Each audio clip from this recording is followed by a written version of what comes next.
Olá, eu sou o Marcos Valério XR, na manhã do dia 30 de novembro de 2020 e vou aproveitar esse tempo aqui que estou voltando para casa para abordar um assunto, já que fui questionado, né, por um dos mais antigos visitantes dos meus sites, o Paulo Gabriel.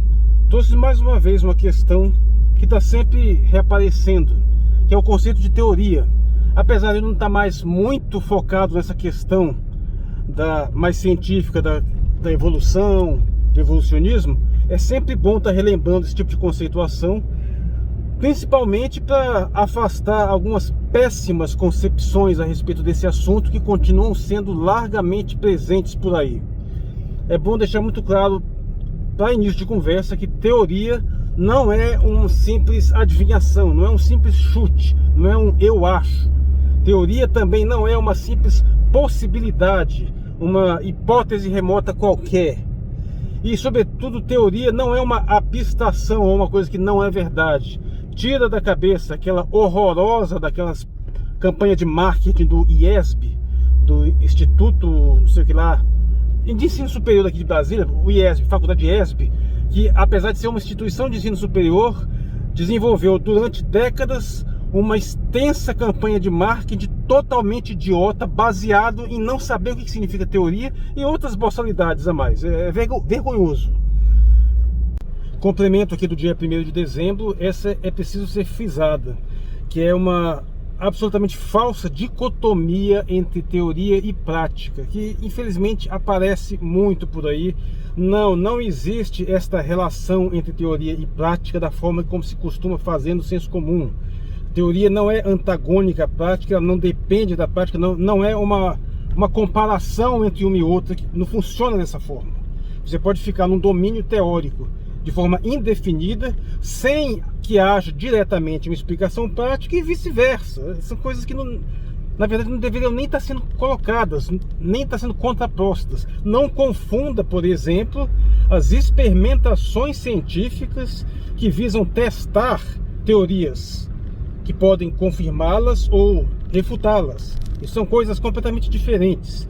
E muito cuidado com essa noção de que, especialmente, que você ficar num domínio teórico sem uma prática tem algum tipo de malefício, algum tipo de prejuízo, porque não tem nenhuma relação de uma coisa com a outra. Mas bem, então afinal, o que é teoria? Se for resumir numa única palavra, uma coisa eu garanto: teoria é uma explicação. Resumindo numa única palavra, é isso, não tenha dúvida. Você vai achar vários teóricos, né, que explicam o próprio conceito de teoria, principalmente na área de científica, e vai ver uma riqueza de opiniões e algumas divergências, mas há algumas convergências claras, algumas coisas que estão muito bem estabelecidas, a começar por tudo isso que eu falei, e pelo fato de que uma teoria é um sistema de explicação. Você tem que dar conta de explicar alguns fatos que estão ocorrendo, apelando, claro, para outros fatos bem estabelecidos, de modo a tornar alguma coisa que, de início, é incompreensível, tornar aquela coisa mais ou menos compreensível. E a melhor analogia que eu vejo sempre é naquela questão policial. Imagina na prática de um crime, ocorreu um assassinato, por exemplo, e você tem lá uma série de mistérios, não sabe quem foi, quem poderia ter sido. E é comum nessa seara criminal também ter esse jargão de formular uma teoria. O investigador, o detetive, formula uma teoria de que pode explicar aquele crime. Aí ele levanta uma série de hipóteses, que a pessoa deve ter sido morta dessa forma, mais ou menos em tal horário, mais ou menos por tal meio, de acordo com as evidências que ele tem.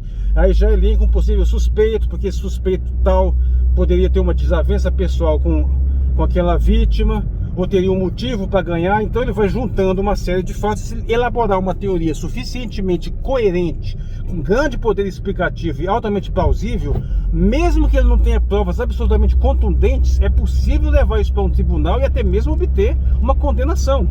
Isso acontece no meio jurídico largamente. Você, mesmo não tendo aquela prova cabal, inquestionável, você pode fornecer uma explicação tão boa, que elucida tão bem a situação, que ela acaba tendo uma aceitabilidade. E aí me diz, qual que é a prática aí? Qual que é a teoria, qual que é a prática? Como é que você põe em prática a sua teoria a respeito da explicação daquele crime? Não faz sentido. Ela tem que ser testada na pior das hipóteses, mas nunca colocada em prática. Essa relação não existe. Então, na seara científica, não é muito diferente. Evidentemente, nós estamos falando de fenômenos físicos, né? Fenômenos que frequentemente causam até perplexidades, não compreende aquele funcionamento. A natureza ainda é largamente misteriosa. Então, para você tentar compreender aquilo, formula-se uma teoria explicativa. Essa teoria, evidentemente, tem que estar de acordo com o nosso conhecimento científico já razoavelmente bem estabelecido. Ela não pode contradizer os fatos mais básicos. É por isso que eu sempre coloquei, na minha experiência no assunto, por exemplo, que nunca existiu uma teoria criacionista. Não existe, não tem uma teoria da criação, de como o mundo foi criado por Deus. E eu coloquei isso há muito tempo, na verdade desde 97, 98, que eu criei aquele conceito do enigma das capivaras, né? Como é que você explica, por um ponto de vista criacionista, principalmente de terra jovem, que leva em conta o dilúvio universal, como é que você explica o fato de existirem algumas espécies apenas em um local do mundo e não em outros? Se elas teriam que ter se deslocado de um determinado ponto geográfico específico até um outro local do mundo e de repente se estabelecer só lá. É uma coisa que, pelo ponto de vista criacionista, não tem como explicar. Eles vão apelar para milagre, para teletransporte divino, para instinto de migração sobrenatural, mas não tem uma explicação baseada na realidade física que nós conhecemos. Por outro lado, a teoria evolutiva das espécies tem explicações muito claras nesse sentido e totalmente ancoradas. Claro que tem algumas dificuldades, algumas lacunas, mas ela é muito bem desenvolvida nesse sentido. Da mesma forma, não adianta dizer que existe uma teoria da Terra plana. Não existe. A Terra plana não é capaz de explicar fatos primários, como por exemplo a própria gravidade. Mais uma vez, o que é teoria, o que é prática e qual que é a prática envolvida no assunto? E como é que a gente explica a gravidade? Por meio de uma teoria, a teoria da gravitação universal, que propõe, entre outras coisas, a lei da gravitação universal, e o que nos leva a um outro assunto. Outra coisa exaustivamente repetida por pessoas ignorantes no assunto é de que teorias viram leis, e a teoria, quando é provada, ela vira uma lei. Isso é completamente baboseira, não faz nenhum sentido isso. As teorias, frequentemente, elas propõem leis, elas utilizam leis que na verdade são princípios, né? Princípios explicativos gerais que são bem estabelecidos, mas não existe essa conversão de uma teoria para lei. Isso é completo nonsense. Eu citei o exemplo da lei da gravitação universal, que faz parte da teoria gravitacional de Newton, e a coisa é tão independente que a teoria gravitacional de Newton ela nem é mais plenamente aceita, porque vários aspectos foram substituídos pela teoria da relatividade geral, mas a lei da gravitação universal está mantida. Então, uma teoria é uma estrutura explicativa, um sistema de explicação que é capaz de coordenar uma série de fatos que a gente já conhece para explicar outros fatos que a gente conhece menos.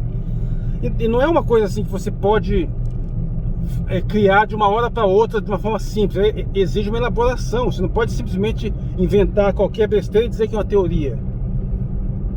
Apesar do mau uso do termo no senso comum, ela precisa de ter um embasamento muito forte, uma capacidade explicativa, principalmente essa capacidade preditiva. Ou seja, ela é capaz de não só explicar algumas coisas, mas ela já é capaz de formular algumas hipóteses que podem ser testadas. E se a sua teoria estiver correta, bem desenvolvida, ela vai ser capaz de explicar algumas coisas e prever algumas coisas. Algumas situações que não devem contradizer. Se algumas situações factuais contradizerem, você tem que revisar a sua teoria, você tem que aperfeiçoar a sua teoria. Você não pode simplesmente ignorar o fato e continuar mantendo aquela explicação que não está consistente com um fato qualquer. Você tem que modificá-la. Frequentemente, isso nos leva a um assunto interessante de como que algumas teorias de má qualidade vão sendo empurradas com a barriga, apesar de serem desmentidas pelos fatos, pelo simples fato de você ignorar o confronto com a realidade e mantendo ela numa espécie de abstração cada vez mais desvinculada da realidade. Até que chega um ponto que ela não se comunica com mais nada, não explica mais nada. E está cheio disso por aí. E acontece isso muito em teorias econômicas e em teorias sociológicas também, mas geralmente nas teorias científicas acontece menos porque o processo é um tanto mais rigoroso. Para ficar em duas das minhas insistências recorrentes nesse canal, se observar a visão explicativa feminista ou a visão explicativa libertariana, elas são furadas em vários aspectos, porque elas já foram desmentidas pela realidade em vários níveis, e seus proponentes não estão nem preocupados, eles vão forçando a barra, ignorando evidências, fazendo o famoso cherry picking, né, que é uma expressão inglesa, coletar cerejas, né? É você selecionar uma ou outra coisinha que parece que corrobora a sua teoria e ficar só nelas, ignorando uma vastidão de fatos que a desmentem.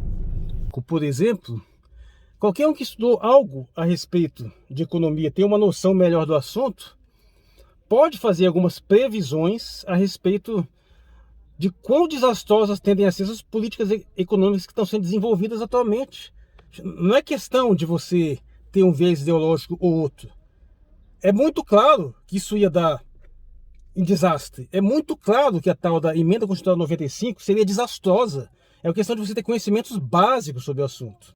Mas o mais importante é que fique claro, teoria não é uma coisa que qualquer um inventa a hora que quer, uma simples hipótesezinha, uma tese qualquer, uma coisa que você vem na sua cabeça e você sai dizendo. Não, tem que ser bem elaborado. Tem que ter capacidade explicativa. Se você se propõe a explicar um fenômeno, propõe lá a sua teoria e alguma coisa muito relevante não é explicada, você tem que fazer uma adaptação, alguma alteração. A teoria pode até suportar um ou outro ponto dissonante, se ela compensar isso com uma qualidade predominante. Mas se esses pontos começarem a se acumular, aí você tem que fazer correções, conforme for o caso, até abandonar a teoria e propor uma coisa nova. Eu queria até fazer uma ilustração já um tanto mais ousada, já na seara da ficção científica, inclusive por causa de um sonho que eu tive alguns dias atrás, de uma coisa que teria me acontecido, uma coisa extremamente estranha. Nesse sonho, de repente, eu estava invertido, ou seja, na verdade eu estava vendo o mundo todo invertido. Eu estava vendo os carros como se estivessem ao contrário, como se estivesse volante do outro lado, as coisas como se estivesse tudo invertido, como se estivesse tudo no espelho, né? E depois eu refleti mais sobre isso, e eu já toquei em assuntos parecidos. Como é que você explicaria o fenômeno absolutamente bizarro de repente, uma pessoa estar fisicamente espelhada? O que eu quero dizer, não só ela que sempre foi dessa, de repente ela está canhota, de repente ela está vendo tudo como se fosse ao contrário, e você vê os órgãos internos, elas realmente está invertido, o coração está para cá, a veia realmente está trocada, e você tem uma prova disso. De repente você teve uma tomografia dela alguns dias antes, estava perfeitamente normal, de repente aconteceu um fato estranhíssimo, por exemplo, de repente ela aparentemente sumiu aqui, apareceu num lugar extremamente longe, que você não sabe como que ela foi parar lá, e quando você foi fazer outra tomografia, ela estava completamente invertida. Como é que você explica isso? Como é um fenômeno muito exótico, aí a sua teoria poderia comportar explicações muito exóticas. Você não pode apelar para coisas sobrenaturais, a coisas muito ousadas para explicar fenômenos comuns. Agora, se você se deparar com um fenômeno muito bizarro, aí você já começa a abrir espaço para algumas especulações mais ousadas, se ninguém mais for capaz de explicar. Por exemplo, como é que explicaria esse fato, juntando esses dois fatores principais, que alguém aparentemente foi movido de um lugar para outro numa velocidade absurda, aparentemente impossível, e que está totalmente invertida? A minha explicação seria muito simples. A única coisa que daria conta de explicar isso seria uma passagem pela quarta dimensão. Por quê? Ter sido teletransportada pela quarta dimensão. Porque a quarta dimensão é uma concepção teórico-matemática que postula uma outra direção que nós não podemos compreender. É um pouco complicado elaborar esse assunto aqui, mas pensa na questão de que você tem em duas dimensões uma folha de papel bidimensional, naquele mundo bidimensional ali, ou naqueles jogos de videogame 2D, você vê que não existe uma terceira dimensão. Mas você poderia pegar uma figurinha qualquer, recortada, virar ela ao contrário e colar ela de volta, ou seja, ela estaria invertida. Ela foi invertida, ela foi flipada, porque ela passou pela terceira dimensão. Então a ideia seria a mesma. um ser tridimensional passando pela quarta dimensão poderia ser invertido. E como essa quarta dimensão seria uma boa explicação para rompimento das limitações do espaço-tempo que a gente conhece, essa seria uma alternativa, uma explicação teoricamente válida, plausível para esse fenômeno absolutamente bizarro. Agora, quero deixar claro, se tratando de um fenômeno extremamente ousado que está diante dos nossos olhos, não é de uma simples suposição, não é simplesmente você achar que o mundo foi criado em 6 dias, que não tem evidência absolutamente nenhuma para isso, e graças a isso você acreditar em um monte de milagres sobrenaturais que também não tem evidência absolutamente nenhuma, e isso te dá direito então de postular outros fenômenos sobrenaturais à vontade. Eu estou falando de um fato que evidentemente que eu saiba nunca aconteceu nada parecido, que desafiaria qualquer explicação naturalista normal e te exigiria abordar explicações muito mais ousadas. Agora, quero deixar claro, se tratando de um fenômeno extremamente ousado que está diante dos nossos olhos, não é de uma simples suposição, não é simplesmente você achar que o mundo foi criado em 6 dias, que não tem evidência absolutamente nenhuma para isso, e graças a isso você acreditar em um monte de milagres sobrenaturais que também não tem evidência absolutamente nenhuma, e isso te dá direito então de postular outros fenômenos sobrenaturais à vontade. Eu estou falando de um fato que evidentemente que eu saiba nunca aconteceu nada parecido, que desafiaria qualquer explicação naturalista normal e te exigiria abordar explicações muito mais ousadas. Mas finalizando, o conceito de teoria é algo que tem que ser visto com cuidado, é algo que não pode ser banalizado, não pode ser utilizado de uma forma leviana, e sobretudo, voltando ao início, teoria não é um simples chute, não é uma simples especulaçãozinha qualquer que você inventa a hora que você quer e de qualquer jeito, não é uma simples possibilidade, em teoria pode ser, não, em teoria porcaria não pode ser assim coisa nenhuma, se você não tiver uma explicação muito boa, muito coerente, não é teoria, e muito menos é uma simples inverdade como a ignorância massiva de um pessoal por aí costuma estabelecer. E para finalizar nesse ponto mais específico, não existe esse antagonismo entre teoria e prática, isso é uma completa de uma ignorância. Nós não estamos nem no mesmo horizonte de fenômenos a serem relacionados. Essa questão de fazer uma distinção entre prática e uma outra coisa completamente diferente, nada tem a ver com a concepção de teoria no sentido científico.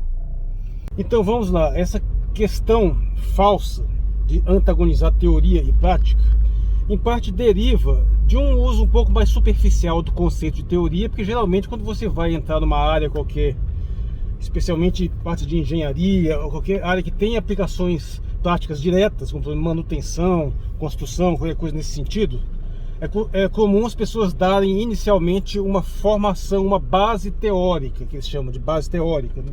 Que é aquilo que vai te permitir entender mais ou menos o que é aquilo com que você está lidando. Por exemplo, o engenheiro elétrico, ou até o técnico que mexe na parte eletrônica, você pode ter uma série de conhecimentos práticos extremamente úteis que vão ser pouco afetados por você ter um domínio teórico do assunto, mas você é capaz de entender por que raio as coisas são daquela forma. Tudo bem, você entende que você estabelecer aquelas conexões ali, você pode ter determinados resultados. Conecta ali, utiliza aquela peça de tal forma. Você realmente entende por que raio, quando você move um magneto em torno de um objeto de metal, acontece uma magnetização, acontece um estímulo elétrico? Você sabe por que isso acontece? Não sabe. Ninguém sabe. É um mistério. Poderia ser, a natureza poderia funcionar de uma outra forma e nós não entendemos por quê. Mas quando você desenvolve uma teoria explicativa sobre isso e quando você consegue expandir seu conhecimento sobre o mundo, aí você pode ter meios para desenvolver novas tecnologias e, sobretudo, prever determinados fenômenos que vão te permitir expandir o conhecimento. É aquele caso, para um efeito de um técnico, de um mecânico, de uma aplicação mais direta, um conhecimento teórico profundo do assunto vai ajudar pouco. Ajuda sim, pouco, mas ajuda. Mas para você desenvolver tecnologias mais sofisticadas, meu amigo, sem esse conhecimento teórico é impossível. Não tem como fazer. Você nunca vai ficar tateando no escuro igual doido. E uma aplicação muito clara, por exemplo, no caso de teoria da relatividade, sem teoria da relatividade nós não teríamos conseguido desenvolver esse sistema de telecomunicações que nós estamos usando agora. Você ficaria completamente perplexos em entender por que tem um desincronismo bizarro entre quando você manda um sinal daqui para o outro lado do mundo. Porque pelas teorias anteriores à relatividade, tinha-se uma premissa de universalidade de fenômenos físicos que se comportavam de uma mesma forma, independente do contexto, da posição, do movimento, e isso está simplesmente errado. Sem a noção teórica da relatividade, que foi desenvolvida por alguém que nunca trabalhou em questão prática na vida, que foi o Einstein e outros cientistas também, foi desenvolvido de forma puramente teórica, seria impossível construir esse sistema geoestacionário de satélites de comunicação global. Internet seria impossível, telecomunicações de larga escala seriam impossíveis, ninguém conseguiria entender como é que essas coisas funcionam e não conseguiriam construir esses sistemas. E aí você vê a grande estupidez de fazer essa inferiorização da teoria em relação à prática, por essa dicotomia burra. Porque o que você faz? No máximo, você pode iludir alguém que efetivamente está envolvido com alguma prática mais direta, uma manutenção, um atendimento de necessidades mais urgentes. E você termina por aí. Você não consegue desenvolver absolutamente nada mais. Não consegue desenvolver tecnologias novas, não consegue criar soluções novas, não consegue porcaria nenhuma. Quando você elabora uma teoria científica, ela é uma teoria em si, ela não vai se transformar em outra coisa. Agora, algumas ações concretas, efetivas, podem estar ou não relacionadas a elas, mas o fato é que não tem essa de você, eu tenho uma teoria, mas eu preciso pôr na prática. Isso é bobagem, isso não tem nenhum sentido isso. Isso aí é já uma má utilização do conceito de quem realmente não sabe do que está falando. Eu sou o Marcos Valério XR, do dia 30 de novembro de 2020. Muito obrigado por sua atenção.